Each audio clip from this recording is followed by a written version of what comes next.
Pour comprendre de quoi je parle, je vous invite à aller visionner la vidéo complète de Clara dans laquelle elle m'a mentionné pour donner mon avis. Avant d'adresser la vidéo suivante, je veux juste mentionner comme quoi chaque personne qui a des opportunités dans la vie, je crois que c'est parce qu'ils ont travaillé fort pour les avoir. Donc c'est super important pour moi de mettre ça sur la table avant de commencer. Je sors de ma pause syndicale pour faire cette vidéo-là parce que après celle-ci, je sais pas dans combien de temps je vais recommencer à faire des vidéos, j'ai besoin d'un break. Mais quand on appelle ta marketing girly, elle répond. Et sachez ici que j'ai aucun nom en tête, cherchez pas des bébites, là, je fais juste exprimer point de vue d'entreprise, point de vue marketing, comment est-ce que je vois ça. Je pense que le premier réflexe en tant que marque à avoir suite à une vidéo comme ça, c'est de regarder si la communauté que tu essaies d'aller chercher, dans ce cas-là, les sportifs, les athlètes, les runners, a un inconfort face à un partenariat. C'est important de le prendre en compte et ça, peu importe la grandeur de ta marque. Souvent, les entreprises vont recevoir ce genre de réaction-là, puis soit qu'ils vont rien faire parce qu'ils l'ont pas vu, ou ils vont juste s'en foutre. Mais c'est vraiment la pire erreur à faire. Parce que là, tu as devant toi une réaction partagée dans ta propre clientèle cible. Quand même une question qui est soulevée à ce moment-là, puis qui est importante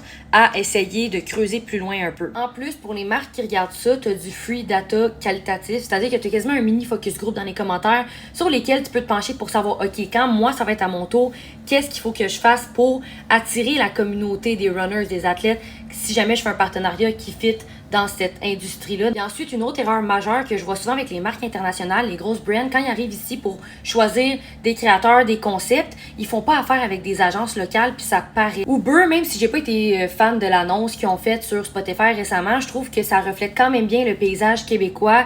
Ils essayent, quand ils essaient de mettre des références culturelles, c'est toujours pertinent. C'est la même chose pour des partenariats de créateurs, de créatrices. Peu importe, je pense que c'est important, même quand tu es une grande marque, de bien t'imprégner de la culture d'ici pour être sûr que ton move va être vraiment bien réceptionné, puis que les personnes que tu choisis vont vraiment refléter le message que tu souhaites faire passer. Arrêtez de penser que le grand nombre d'abonnés, c'est égal à réussite et performance. Que ta campagne soit en mode rayonnement de notoriété, peu importe, là, honnêtement, la place est vraiment au micro-créateur cette année, puis ça, je vous en reparlerai dans une prochaine vidéo. L'écoute active de la communauté, c'est non négociable. Si ta communauté puis les gens que tu veux cibler se reconnaissent pas dans ton action, tu viens un peu de manquer ton tir, peu importe l'intention. Il y a aussi l'importance de collaborer avec des agences de créatifs locales pour bien comprendre les non-dits, la dynamique culturelle, les références, tous ces éléments-là qui font d'une campagne marketing quelque chose de réussi. Donc là-dessus, on se dit peut-être à bientôt. Bye!